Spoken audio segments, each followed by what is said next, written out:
This episode is brought to you by Experian.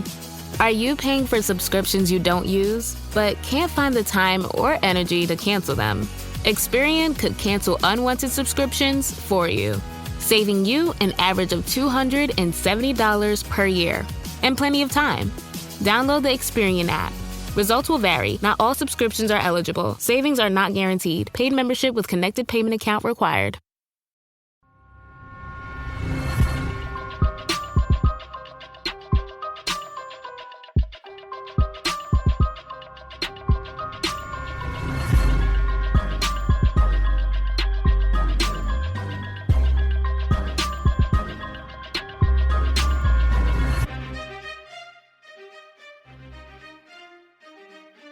Hey guys, and welcome to the Moms and Murder Podcast, a true crime podcast featuring myself, Mandy, and my dear friend, Melissa. Hi, Melissa. Hi, Mandy. How are you?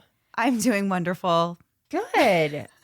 Me too. We're going on a trip tomorrow. By the time you guys hear this, we'll be back. Yes, exactly. Yeah, I'm a little in that pre-trip mode.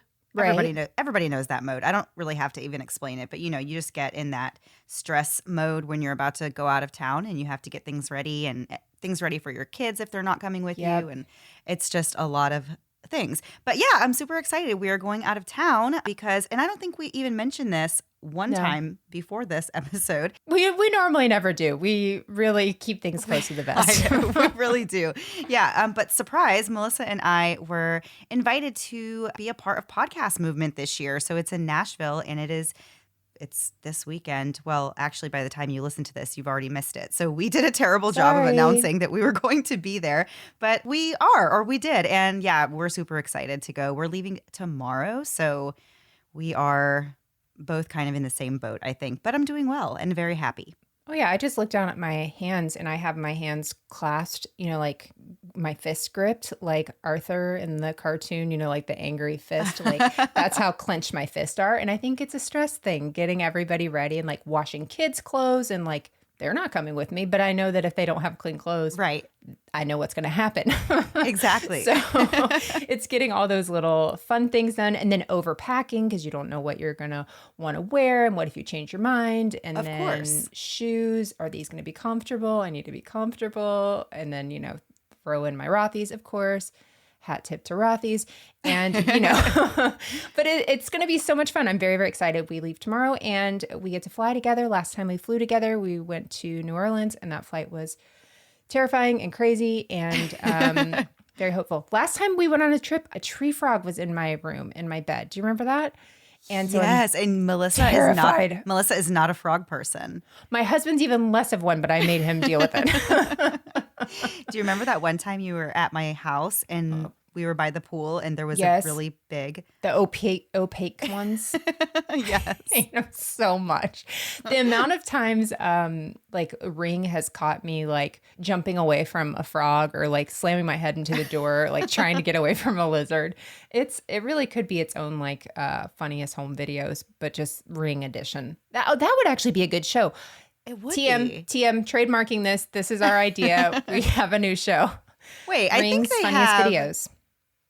Surely, we're going to TM. You can't steal it from us. We're going to look that up before we release this episode. I think you're onto something there. I know. This is like the most excited I've been. My hands aren't even clenched anymore. All right, guys. So we do have a new story here for you this week, and I guess we're just going to get right into it. After that intro. That was that was quite an exciting intro for us. There was a lot of laughter and joy. And tree frogs. Yeah, and tree frogs. All right, so we'll get right into it for this week. I think most people can look back fondly on memories of their first love, or really even just any of those silly school-age crushes that we all had growing up. Many people find lifelong love before they're even adults, and they go on to become lasting high school sweethearts. Not to get too sappy here, but puppy love and young love are some of life's greatest joys, and most of us don't realize how great and innocent it really is until we're older and everything has lost its luster. Unfortunately, not every high school love story is something ripped from the pages of a fairy tale, though. Intimate partner violence isn't reserved just for adults. Teen dating violence is also a very real thing that affects millions of teens in the US.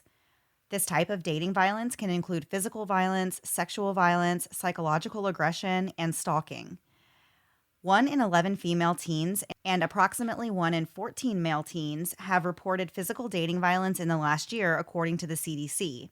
And 1 in 8 female teens have experienced sexual dating violence in the last year. This week happened in the 80s when domestic violence and dating violence weren't talked about much, and there weren't as many resources available to help the victims of abusive relationships and to help the abusers overcome their angry outbursts. It was in the early 80s when high school students Karen Ermert and Mark Willey met while hanging out at the local mall in Fairfax, Virginia.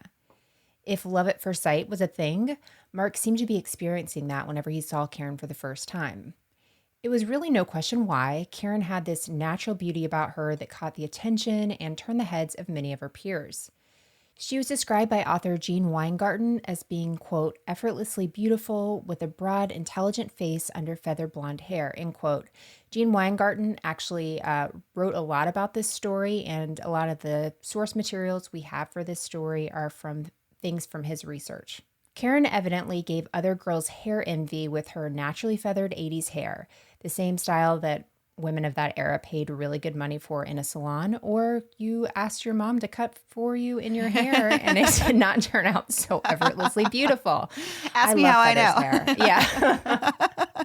Ask my mom's photo album how I know. Yeah, it's a tough look, but Karen evidently could really pull it off. She was beautiful. But not only was Karen a conventionally attractive young lady, she had a real spitfire of a personality. Karen was hilarious in the quick-witted kind of way. She said things that were really spontaneously funny. But Karen was also very strong-willed and mischievous and had a stubbornness about her that managed to come across as charming. She really was all those things wrapped into one. I love that. Karen was born in Fairfax in May of 1967 to parents Gunter and Ursula, who came to the U.S. from Germany in the 1960s. When Karen was just 12 years old, her dad passed away, which brought her relationship with her mother Ursula even closer. Although Karen was born and raised in the United States, she grew up hearing her parents speak German, and she too was fluent in their native language. Karen was also very musically talented, and she enjoyed playing the flute and the piccolo. She was a free-spirited and happy teen, so it's no surprise that Mark wanted to know more about her after that first meeting. A relationship quickly forms between them, and Mark was really obsessed with his new girlfriend. He practically worshipped the ground she walked on, and he was over the moon excited and proud to have this beautiful girl in his arm. There were some differences in their personality that became evident very, very quickly. Mark was quite a bit more insecure than Karen, and he quickly went from innocently admiring her to really brooding over her every move. Karen eventually got accepted to a college in West Virginia, and she moved there after high school. But Mark actually guilt-tripped her about missing her and eventually talked her into dropping out and coming back to Fairfax to be with him. Karen got a job and started working while sharing an apartment with roommates. Mark was also working as an auto mechanic, but he was still living at home with his mom and dad. Once Karen was back in town, things only got worse, and Mark became even more jealous and possessive of her.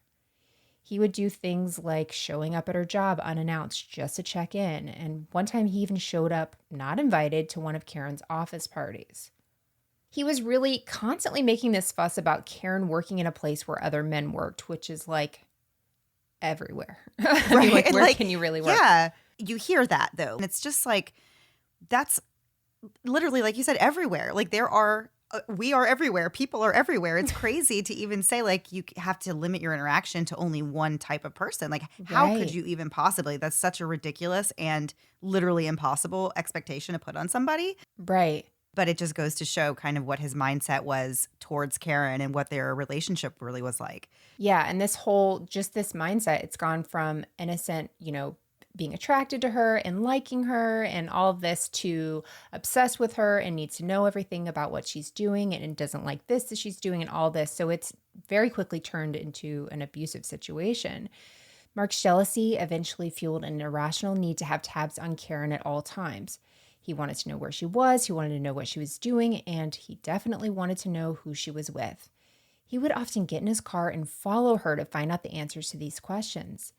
Mark also acted irrationally when he and Karen would be out together and any random stranger looked her way and smiled. If Karen would smile back or say hello, he would say to her, quote, "What are you looking at them for?" End quote. So it's obvious to us now that these behaviors were abusive because we've been taught more about what abuse can look like. Gene Weingarten later wrote, quote, "Mark was a young man who was furiously in love with a young woman. And I'm using the word furiously deliberately. He was what we would now call a stalker," end quote. So keep in mind, we're talking about very young adults at this time. They are still under 20 years old in this relationship. And again, this story takes place in the 80s, where we didn't really know much about, if really anything, about dating violence. So some of these things, I mean, I can remember back whenever I was younger, if somebody was really into you and they wanted to know what you were doing, and there was like this, oh, what, who are you with, and blah, blah, blah. And they're just so jealous. Like, those behaviors aren't great. That's not a good thing. And we didn't know that when I was even younger. I mean, in the 80s, it's a whole different ballgame. For sure. So Mark's various abusive behaviors would always increase when alcohol was in the picture. Mark loved his whiskey, but whiskey did not love him. He would get very paranoid and defensive over everything and would turn into just this really awful and angry drunk. Karen was strong-willed, as we said, so she wasn't the type of girlfriend who was just going to stand by while Mark acted belligerent and walked all over her. She had no qualms about going toe-to-toe with him and would indulge him in these arguments that would lead to Mark getting angrier and angrier. The couple's fighting was a serious problem. Karen ended up going to the hospital multiple times after they got into physical fights, and she tried to defend herself. Mark was growing more and more comfortable as time passed with doling out this abuse, and one time he hit her simply because she wanted to get out of the car and he didn't want her to. But the abuse was not unnoticed by those who knew the couple. Mark's friend Rich witnessed the abuse firsthand, and it made him so upset that he eventually ended his friendship with Mark over it, which is really, really tough, right? Because you have a friend that maybe you never saw this side of them before, and now all of a sudden he's got this girlfriend and he's treating her really poorly, and you are just kind of like, I don't know what to do, but I know that this is not right and I'm not going to support this. So Karen's mom, Ursula, also noticed the signs of abuse and tried to talk to Karen about Mark and about what was going on within their relationship. But Karen was really independent and she didn't like to be pushed or prodded too much. So she didn't really like it when her mom brought up these concerns and tried to kind of pry into the details of what was going on. There was one time that Ursula tried to get Mark's parents involved. She called them up and told them that she was going to hold them responsible if their son hurt Karen again. But Mark was actually listening on another phone, and he told Ursula to mind her business. Karen ended up writing a letter to her mom telling her to mind her business and to quit interfering in her life, which, again, this is like, now we know that these are red flags. Like, you can clearly see that Karen is being manipulated by this person. Right. But it's crazy to think that in 40 years, like, things have changed that much in terms of what we kind of know now and are able to recognize as early signs that something is really not okay here. Right. And there was a lot of them in this relationship as the story goes on that we can see this progressing. Yeah. So despite the obvious problems, Karen continued a relationship with Mark, but by December of 1986, she decided to end it. They'd been together for almost 2 years at that point, and things were just incredibly hostile, and she decided she just couldn't take it anymore. Karen told her mom, Ursula, that she wanted to start planning a breakup, and Ursula was all too happy to help with the details. Their plan was that Karen would tell Mark the half-truth, which was that she got a job working at Dulles International Airport for the German military, but that she was too busy studying German to be able to continue a relationship. And that's the part that wasn't true. Karen was actually fluent in Germany, as we talked about earlier. The theory with this being the excuse was that it wouldn't be so much of a personal rejection towards Mark, and since Karen wouldn't have the time to date anyone, then hopefully Mark wouldn't have anything to be jealous about, and he wouldn't make a big deal of it. So it'd kind of be like, oh, this is an occupational thing, can't really help it, I'm super busy, but if I'm super busy, I can't date you, I can't date anyone, so maybe we can just end things. And so we're not sure if this was part of the plan or if it just worked out this way coincidentally, but it was Christmas evening of 1986 when Karen broke the news to Mark that she was ending things. Mark had actually made her a table as a Christmas gift, and she returned the table during the breakup. After Karen broke things off with Mark, she immediately called his former friend Rich, the one who actually stopped being Mark's friend due to the abuse that he had personally witnessed. Karen told Rich that she had just broke things off with Mark, and she confessed that she actually had a crush on Rich. She said, quote, "I broke up with Mark. I'm in my apartment all by myself. My roommates are gone. Come over and keep me company," end quote. Rich was really surprised, but he was also excited because he also had a crush on Karen. So he went over that night and hung out with her. Karen and Rich spent the whole night together talking and having a really great time. They had immediate chemistry, and in Rich's words, they fell right into step. Rich actually wondered if maybe he found this potential life partner in Karen. He always really liked Karen, and he hated to see her with a guy like Mark. He thought of Karen as being everything he ever wanted, and he felt so happy that he was getting a chance at showing her his affection. At one point in the evening, while Rich was at Karen's, Mark called and spoke briefly on the phone to Karen. Karen told him on the phone that she was serious. Things were over between the two of them. She said there was no chance she'd ever get back together with him and that she was through putting up with his abuse. Finally, Karen told Mark that she didn't ever want to see him again. Mark became enraged on this call and began yelling at Karen, angrily screaming that he was going to kill her. Karen, though, really paid him no mind, and she laughed him off.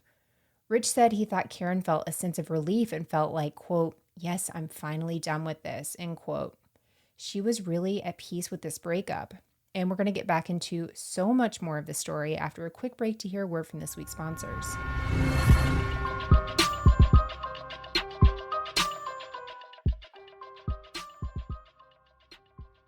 Vacations are needed now more than ever, but the actual planning of a vacation is not my idea of a good time.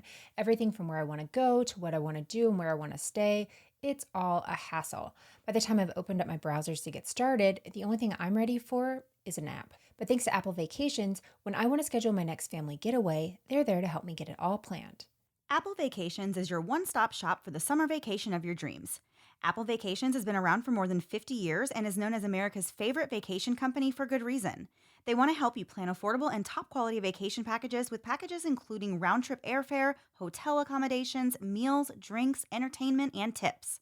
Vacations are fun, but planning isn't. But Apple Vacations can at least make the planning easy. With destinations throughout Mexico, the Caribbean, and even Central and South America and Hawaii, there's no need to open 50 tabs on your browser to do it yourself when the great folks at Apple Vacations literally do this for a living. And because life can be unpredictable, you can book confidently when you add Travel Protection Plus to your trip, which means you can cancel or change your reservation at no additional change fees. For a limited time, you can take $75 off your stay at Live Aqua located in Cancun or Punta Cana with promo code SAND75. Go to applevacations.com/moms-murder to get this steal of a deal to your favorite Live Aqua in Cancun or Punta Cana today.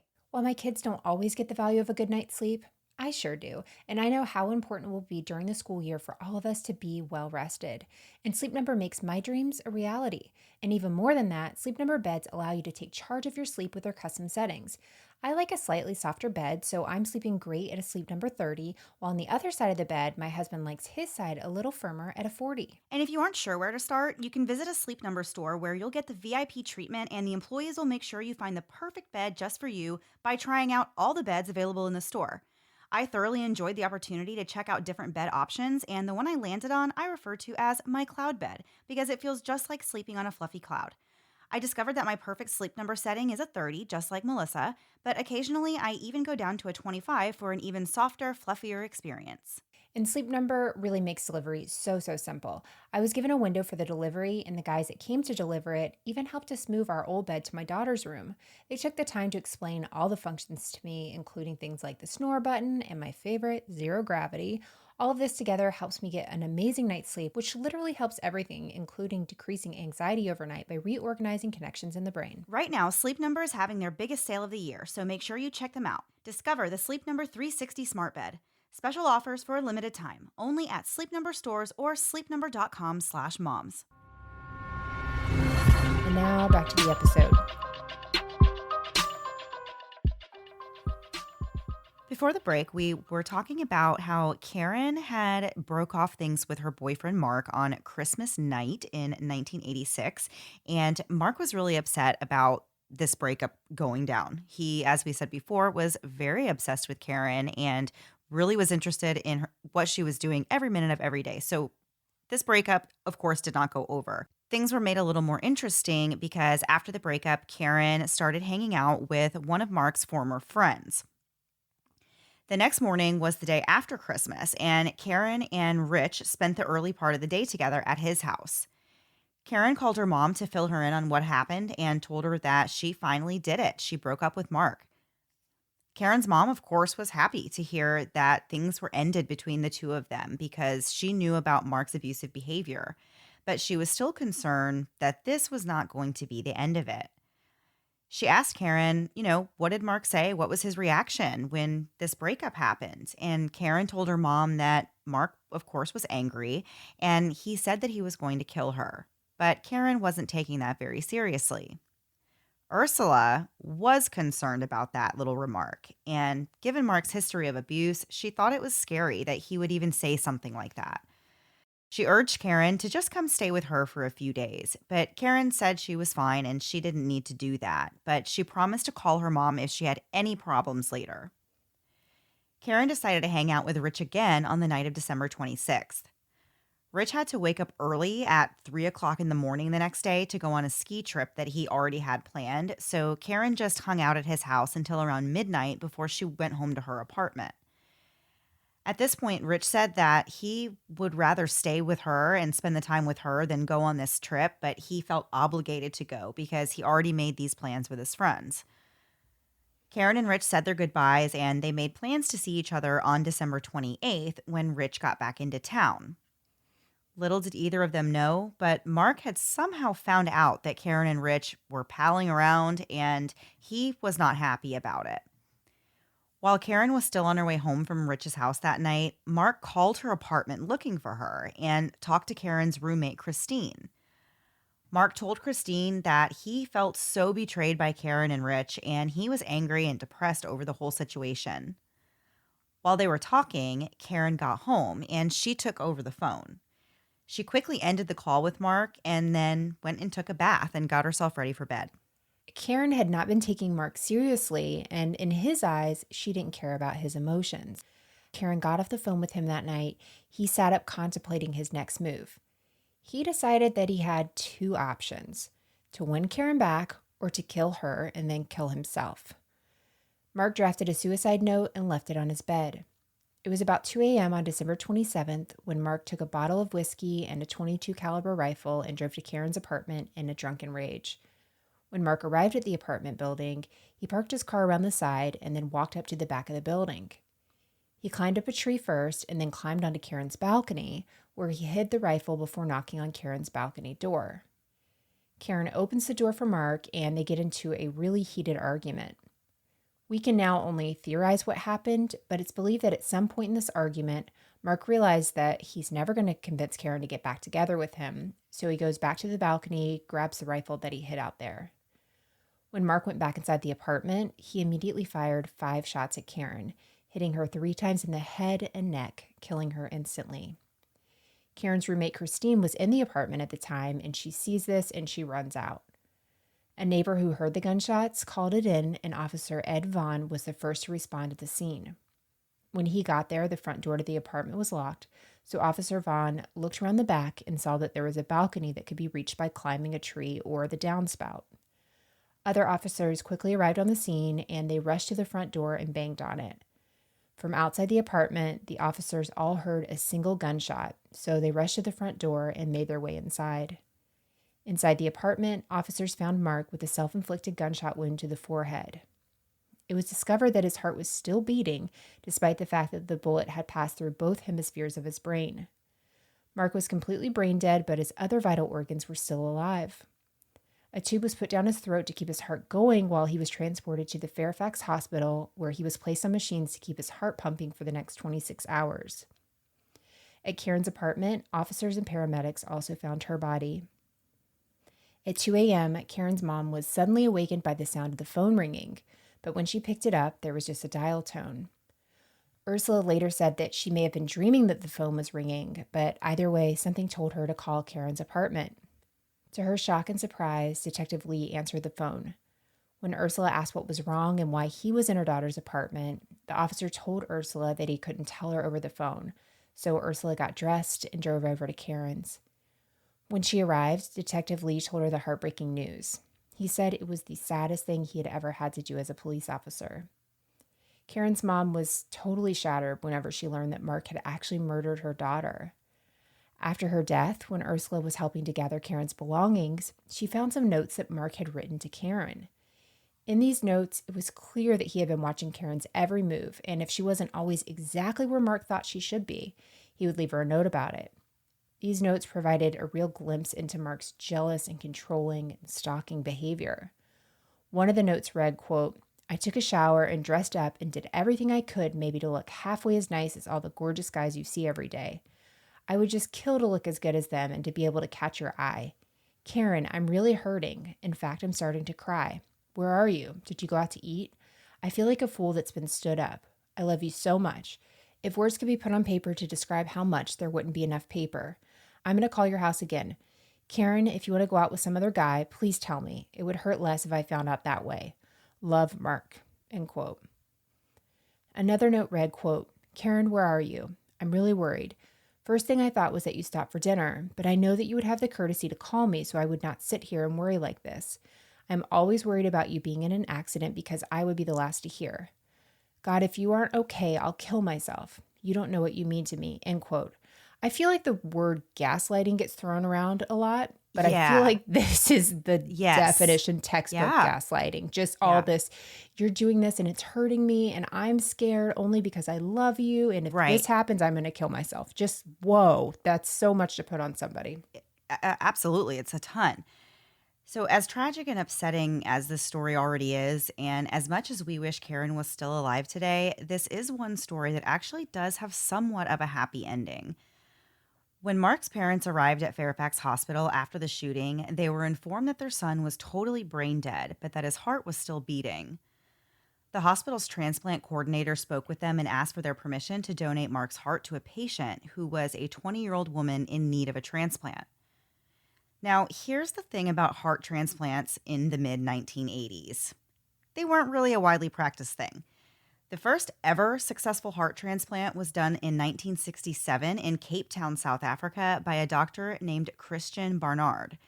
His patient ended up dying 18 days later, but the doctor tried again with a new patient who ended up living for 19 months after the transplant, although he did have health issues for the majority of the time. Shortly after these attempts, an American doctor attempted a transplant, but the patient only lived for 6 hours, so they weren't really great results.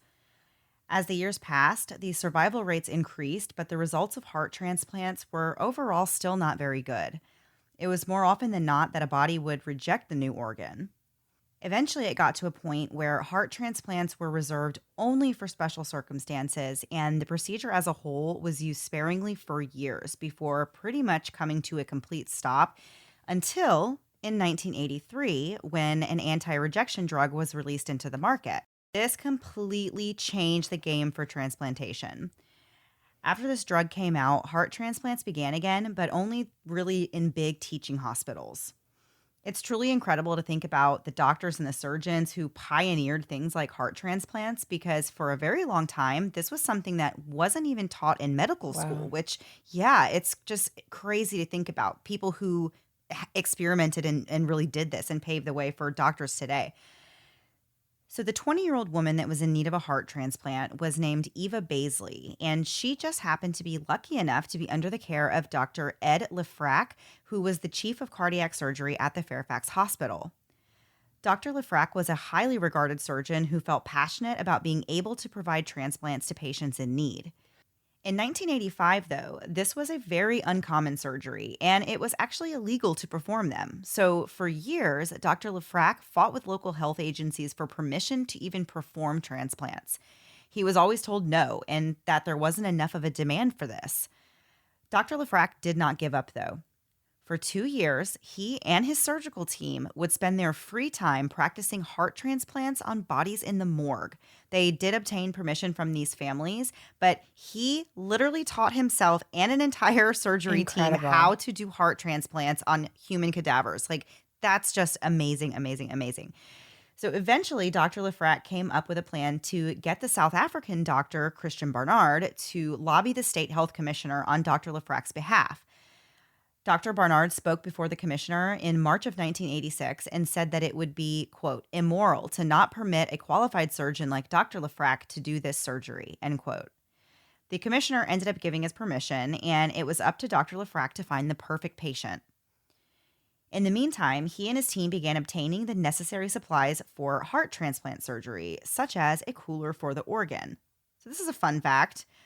One of the nurses on the surgical team actually brought in an igloo cooler from her house that was going to be used to Oh my keep gosh. this heart on ice. So, yeah, this is just incredible. It just goes to show how not advanced things were, in this field back then, where they're like, we know we need a cooler. We know we have to keep it on ice, but we don't have a cooler. Let's just use any cooler that anyone has. Right. Like, it's just, that would never happen now. I'll dump the beers out for our trip to the lake this weekend, and I'll bring you the igloo that we have. That's so crazy. So several months after Dr. Lefrak was granted permission to perform a heart transplant, this 20-year-old woman that we mentioned, Eva Baisley, was approved as a recipient and sent to the same hospital where Dr. Lefrak worked. Eva was a nursing student with just a few more credits needed to graduate, and she was also a single mom to 2 babies under the age of 2. Back in October of 1985, Eva suddenly fell ill, and she couldn't walk more than a couple feet without wheezing. Walking even a block would take her an hour, and climbing stairs was like climbing a mountain to her. Eva was diagnosed with idiopathic cardiomyopathy. In layman's terms, her heart was failing, and they didn't know why. At just 19 years old, doctors were telling Eva that without a heart transplant soon, she would die. Now that Eva was on the approved recipient list, she just had to wait for a donor and hope that she made it long enough for the chance to have a new heart. As the months passed, Eva got sicker and more weak every day. Dr. Lefrak was committed to finding a heart for her and performing this transplant. He even canceled his family's ski trip that year just in case a heart became available. He wanted to make sure that he was there and didn't miss the opportunity if something did become available. About 3 weeks after being placed on the approved list, Dr. Lefrak finally got the call that they had all been waiting for. They had a donor for Eva. As it turned out, Mark Willie was a match as a donor, and with his parents having given their permission, everything was all set for Dr. Lefrak and his team to perform this history-making operation. And we're going to get right back into the details after one last break to hear a word from this week's sponsors.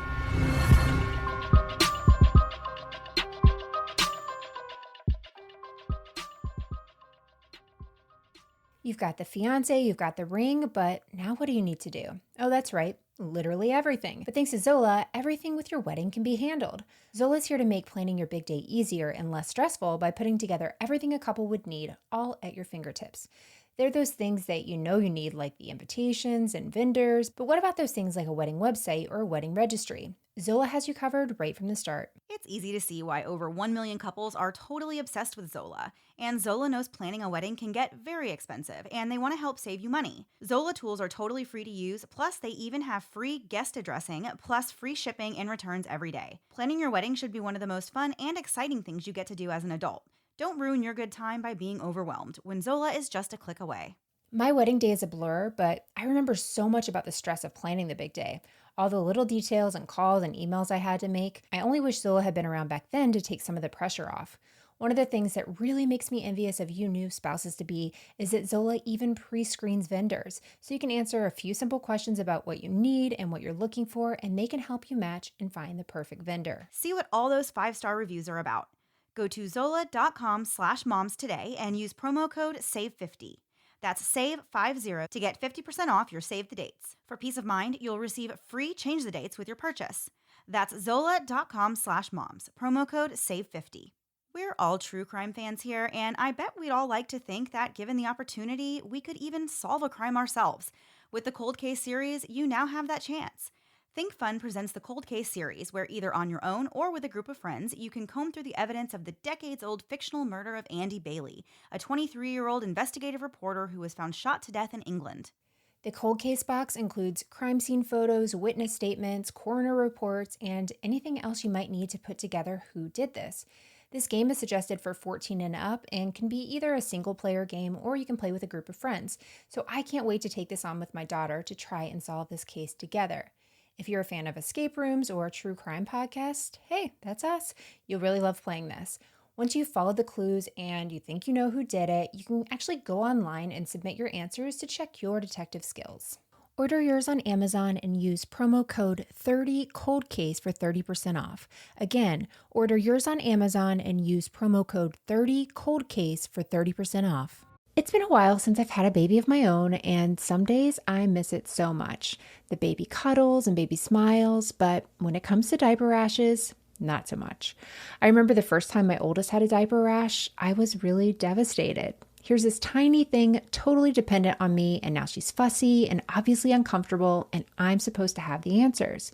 Well, with time and treatment, it went away, but what I really wanted was to avoid it altogether. And now, baby butts rejoice. New Huggies Skin Essentials are here, a brand new dermatologist-approved line of diapers, wipes, and pull-ups training pants, all designed with baby's sensitive skin in mind. The wipes are thick and have zero harsh ingredients for a great, gentle clean. Pull-Up Skin Essentials has got your big kid covered too, with a training pant that's ultra soft and breathable to help protect sensitive skin throughout potty training. Whether you're a first-time parent or a seasoned pro, make it easy on yourself and your baby with Huggies. Learn more at Huggies.com. Once again, head to Huggies.com to learn more. Now back to the episode. So before the break, we were talking about Eva being approved for this heart transplant surgery and Mark Willey actually being a match as a donor. So Dr. Lefrak knew nothing about Mark other than he had a gunshot wound to the head. He assembled the surgical team, and by 3 a.m., they were all in the hospital preparing for surgery. In total, there were 4 doctors, 11 nurses, a physician assistant, and 2 medical instrument operators. The team then went in and removed Mark's heart. And this process went very quick. It was about 5 minutes long. They essentially really cut it out with surgical scissors. The heart was then triple bagged and placed on ice in Nurse Mary's igloo cooler. Another fun fact, the human heart should not be outside of the body for more than 4 hours for the best results. So the coolers then carried down the hall from operating room 12 to operating room 6, where Eva was already prepared and waiting. The sense of anticipation that day was thick in the OR. Everyone's extremely nervous and excited and happy. It's kind of all over the place. So Dr. Lefrak carefully removed Eva's heart, which was only functioning at 15% capacity at this time. Oh my gosh, wow. Yeah, I mean, she was on days. She had no time left. I mean, this is just incredible.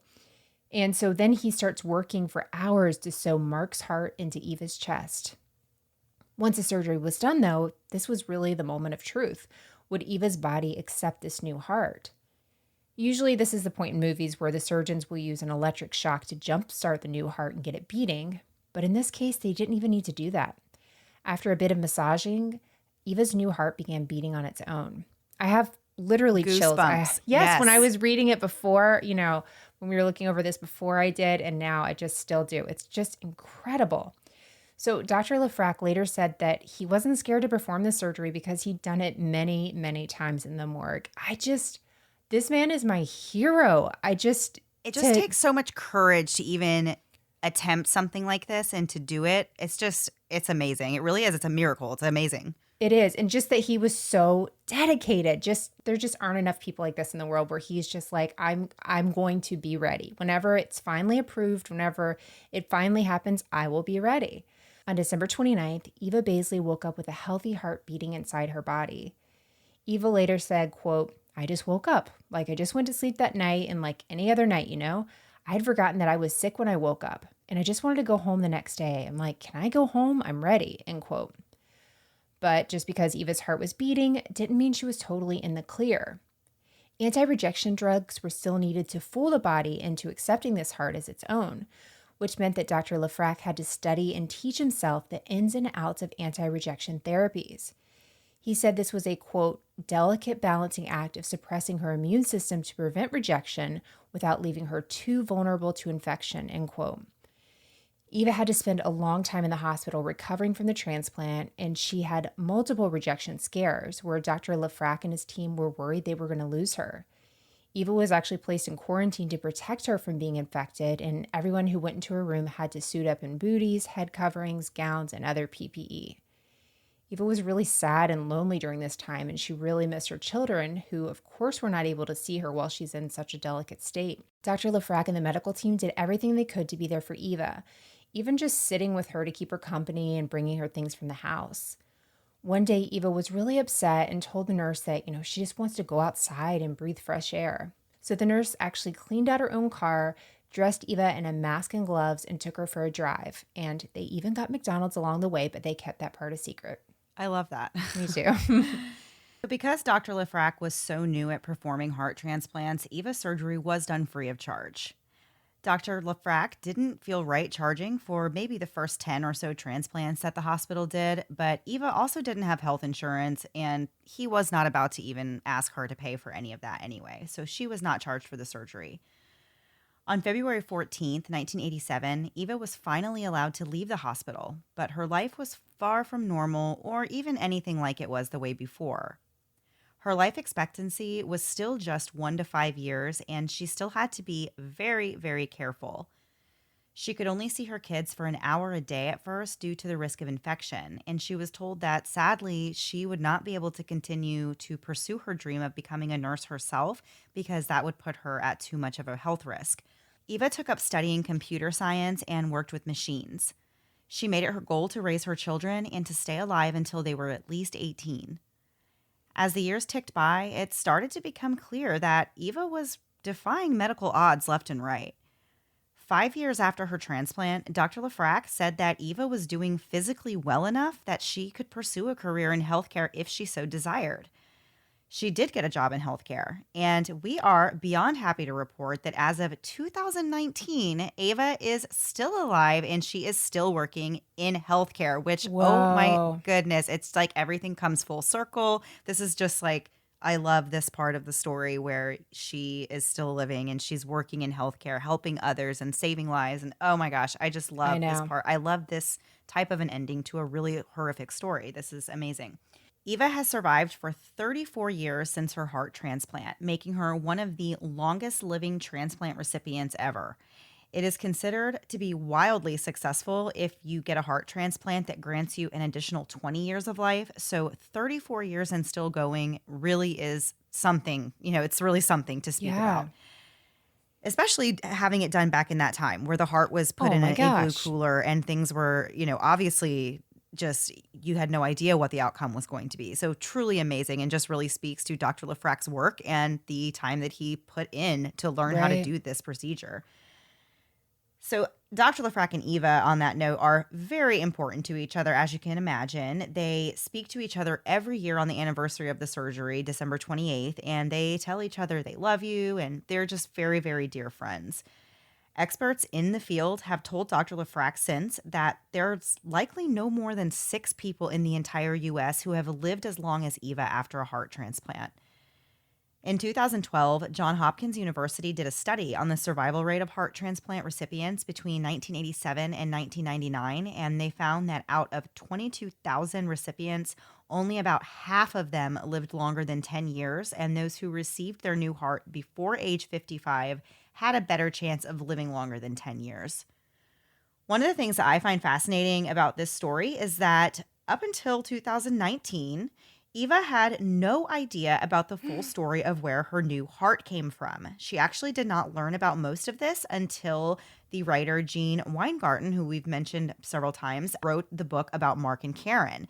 And she said that, you know what? She doesn't care where her heart came from. She said, quote, "It's just a heart. It's just an organ. It's not a murder organ. And it's just an organ that happened to save my life." End quote. Oh my goodness. I just chills everywhere with this story. Following the transplant, Mark's father, Larry, said that he wasn't interested in meeting or knowing who received his son's heart. He said that it would be too awkward for him. So there is no connection or contact between Mark's family and Eva to this day. Yeah. You can understand that, though. I mean, coming from, it's amazing that they would allow the heart transplant, but you can see how it would have been a hard decision for them. Definitely. With everything going on, for them to have even done it. So I think that's the gift there. If they didn't want to meet her, that is Right. understandable. And I don't think she's, I think she's perfectly fine with how things worked out. But what an incredible story. And just Dr. Lafrac is just completely my hero. I'm just obsessed with this man. I don't know. There's just the dedication, the intelligence, the determination, just all of it. And also why I'm like, I've already talked to my husband and said I want to give my body to science, because this is how things like this get done. Like whenever you die, like because somebody in the morgue says, yeah, you can work on my family member or whatever. These are Right. how things happen. I don't know. I think science is amazing. I don't understand it. Don't know what's going Right. on. Yeah. But I think it's really cool. I don't know. It's horrible for Karen's family. Of course, everything her mom went through trying to stop this from, ever happening.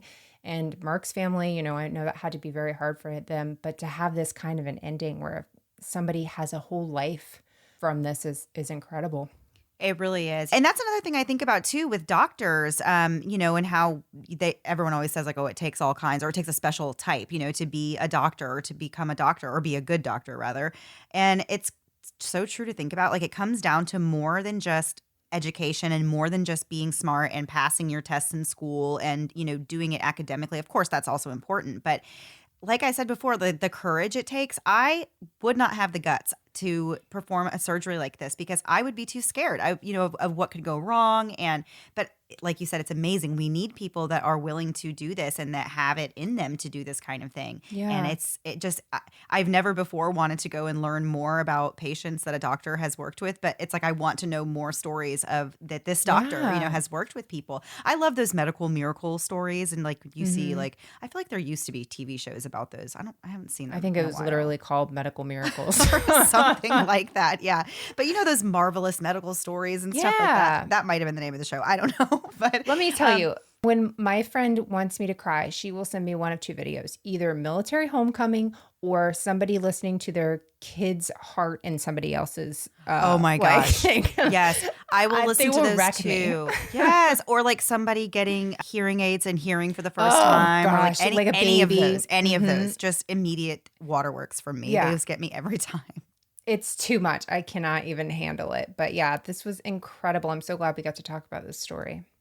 Me too. Okay, Melissa, are we ready to turn the page and move on to last thing before we go to Nashville tomorrow? Woohoo, yes. Last thing before we start editing for Nashville tomorrow. Okay. Yeah. So this week, our kids are going back to school next week. Yay. And yay. Wait, how do I do it less excited? Yay. I can't do it. Keeps getting higher. No, we're excited. They're, it's great. Blah, blah, blah. So that's on our minds. So I asked on Twitter and Instagram, what things from your youth do you remember, like the must-have things, right? Like the Lisa Frank notebooks that you wanted to have before you started to school, because kids always have that thing that they want to get, like a new pair of shoes, blah, blah, blah. So I pulled some from Instagram and Twitter. Mandy, I will read them to you, and I think you will enjoy some of these and maybe even be a little nostalgic. Did you have anything that you remember growing up, like that you wanted to have? Okay.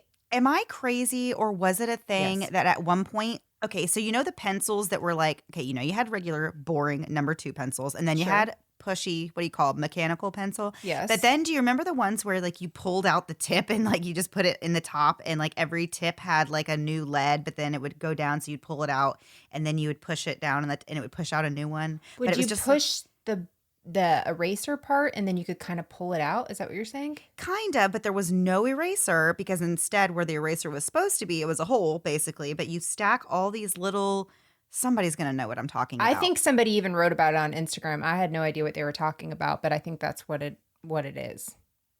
Okay. There's I just will a have to- hole? I'm going to Google it for you and send it to Okay, you. Google it. Okay. What's the All next right. thing? Okay, so got several, so I'm just going to start from here. So on Twitter, we got from the Surviving Sister Wives podcast, which is a great podcast if you're into sister wives. They sent the pens that they said, these pens that suck to write with.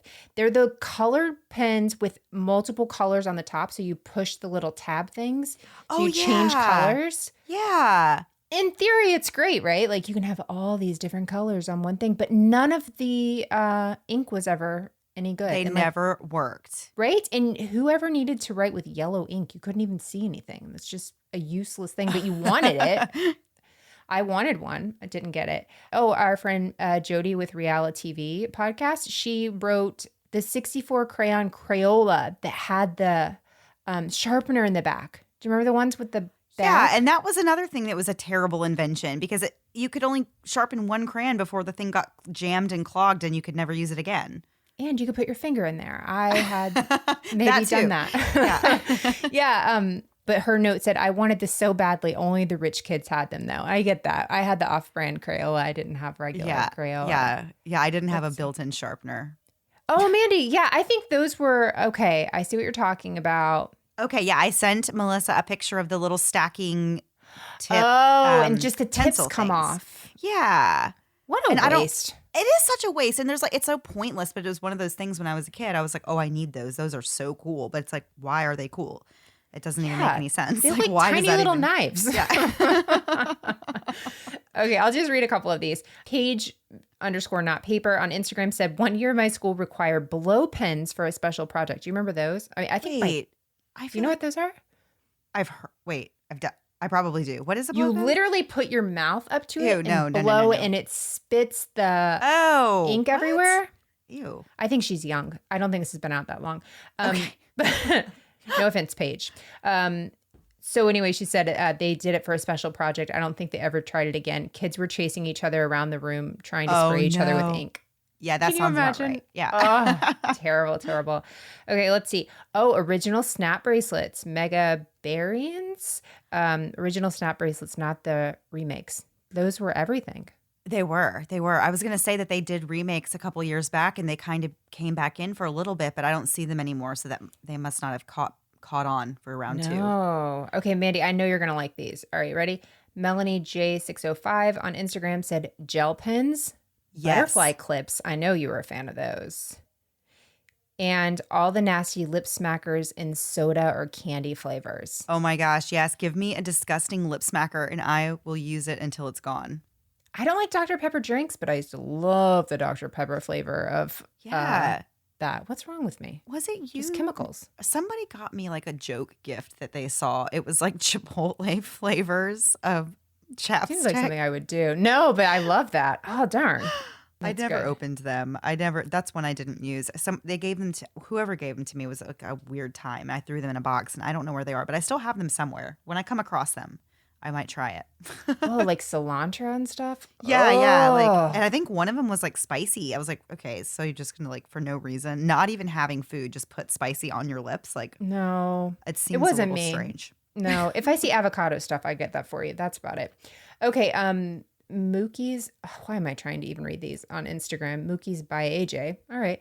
I love the Trapper Keepers, but I was also excited about getting a new cute lunchbox. I had a blue Smurfs one that I still have. I didn't have a Trapper Keeper, but I wanted one. I love the noise it made. Keeper? Stop it right now. This is, Mandy, this is really hard for me to hear. Wait, it's like a binder with a jacket? Yeah, it has a jacket and you like flip it over and it like has Velcro and it stays on. Oh, I and, know what like, that is. Sorry, okay. false alarm. I know. I know what that is. That was like, I actually got like a lump in my throat whenever I heard that. I was like getting emotional in my old age. Yeah, that. And did you guys have to do this? I don't know why this popped in my head. We used to have to put book covers like yes. Right? I forgot about book covers. And you'd have to fold all your either you could buy paper, which I didn't do, or you could use a paper bag. Okay, and there was always like some people who could just do it perfect and their books were always so perfect and like mine always looked so crappy and like loose and mine were never on there tight or anything. No, but you had to have them on. Like you would get in trouble if you didn't have it on your books. Yeah, I remember those days. Yes, I remember those days. Uh-huh. Like, what? Okay, all right, let's see if there's one more. Oh, I like this one. This is Magnu 14624. New shoes. Somehow I talked my mom into red go-go boots and a red plaid book bag. It was in the 60s. I was the second grade. I love those boots. Can you imagine a little second grader in red go-go boots? I love that. That's so adorable. I know. I wish she had a picture of that and could send it to us. Me too. Yeah. If you do, send it to us on Instagram. Mandy, do your kids have anything coming up that they're like they wanted for this school year? I don't know what's really in. I don't know either. So my older son now, he has moved phases. I'm happy to say he's moved phases. Melissa and I talked a few months back that my son was going through his Hot Topic phase, and we went into Hot Topic several times and bought several things from there, and I was fine with it and whatever. But now we've moved on. So my son's about to be 12, so he changes his opinion on clothing. Like, yeah, exactly. Just nonstop. So now we are on a phase of we're in the skater phase, which I'm totally I was going to fine guess with. that. Yes. Yeah. Which he really always was. Even during the Hot Topic phase, he was still skating and riding his bike on the fancy bike park, whatever they do at the skate park. And he always has been into that. So now, though, he wants to wear like skater name brands. So he all of a sudden wants me to get him. I know. Tell me about it. So now he's like, I want a pair of Vans. Now I want 2 pairs of Vans because I need one for skating and one high tops for riding my bike. So he's like all about that. He wants Vans t-shirts. And now he told me he doesn't want to wear all black and dark gray anymore. That was a part of his last phase. He only wanted to wear dark clothing. And now he doesn't want that. Now he says, can you please buy me? But now it's like my fault, right? Mom, can you please buy me more shirts that are color? I'm like, well, yeah, like I thought you would never ask, but like, you know, like just bought the absence of color for like a year. Yeah. So, but other than that, no. And see, like, and my little one, he just follows along with his big brother and. Aw. Yeah, you know, but I feel like kids these days don't have cool stuff like wasteful, you know, pen clickers and stuff. Like they don't have that, like that really. I mean, slime, I guess, falls in kind of into that category. You know, I didn't do that at my house. You did slime at your house a little bit whenever yours were smaller, but not a lot. I did mostly make my mother-in-law do it. Yeah. I hated it. My daughter took your son's wearing all black and she's into that. She's really into anime now. And so it's a lot of her like drawing anime stuff, which she's a really good artist, but like asking me to guess people. And I have never guessed one right. Not because of her art skills. She's amazing. I just cannot keep up with all the characters on these things. And like I tried to watch an anime with her and I was like, how are we enjoying this? I'm not understanding what's going on. So I'm being a supportive mother and like I'm like, I'll buy it for you. I just don't get what's happening here. Yeah. Yeah. And so she's into all black and all that. So you just ride these phases out. And my son is really into Minecraft. And but not like in a, you know, it's just obsession, whatever his obsession is now. It's still Rick Astley and it's still Minecraft. It's been Minecraft for a while. Still Rick Astley. He wants to teach me hacks. Still Rick Astley. I don't know what week we're in. Time doesn't matter anymore. Going out of town, my husband was like, you know, our son said that he'll sleep by himself when you're gone. I was like, yeah, right. If I leave and Rick Astley is not played, I'm not coming home. If he gets away with not having to listen to Rick Astley, I'm just not coming back. That's maybe not he'll fair. Forget about it by the time you come back. Maybe that's the won't. trick, and it will be all gone when you come home. I just can't even imagine. I posted on, I think, Instagram and Twitter that Rick Astley's Never Gonna Give You Up got like 1 billion downloads. Yeah. Something like, and my son did half of them. It's just constant.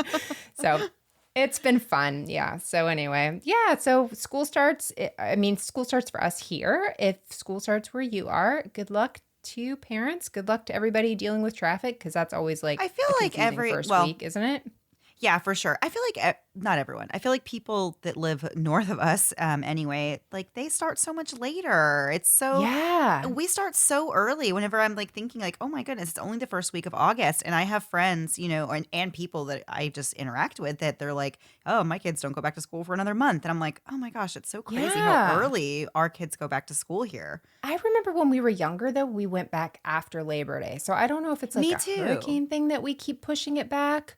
Or what it is. But yeah, it's slowly moved back. So it's weird that it's not after Labor Day, but we get out earlier too. So I'll take it. Yeah. All right, guys. Well, that was our episode for this week. And we will be back next week. Same time, same place, new story. Have a great week. Bye. Thanks so much for listening to the Moms and Murder podcast. Make sure to check back with us next week for a new episode. You can also find us at momsandmurder.com, where you can connect with us via social media. Please make sure you subscribe and give us 5 stars, because giving us 4 stars would be a crime. Thanks so much.